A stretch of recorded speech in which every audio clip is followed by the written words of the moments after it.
Hari Om Om zoom स्वाहा ओम भूर्भुवः स्वाहा ओम त्र्यंबकं यजामहे सुगंध पुष्टिवर्धनम् उर्वारुकमेव बन्धनान् मृत्योर्मुक्षीयमामृतात् ओम स्वाहा भुवः भुः ओम सः जूम ओम ओम श्री महाकालेश्वराय नमः श्री नीलकंठेश्वराय नमः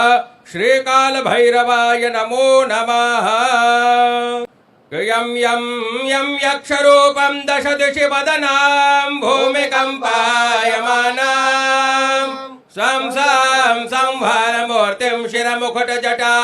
शेखरां चन्द्रबिम्बां दं दं दं दीर्घकेशं विकृतनखमुखां चोर्ध्वरेखा कपालां पं पं पं पापनाशं प्रणत पशुपतिं भैरवां क्षेत्रपालां बोल महाकाल महाराज की काल भैरव महाराज की जय नीलकंठेश्वर महादेव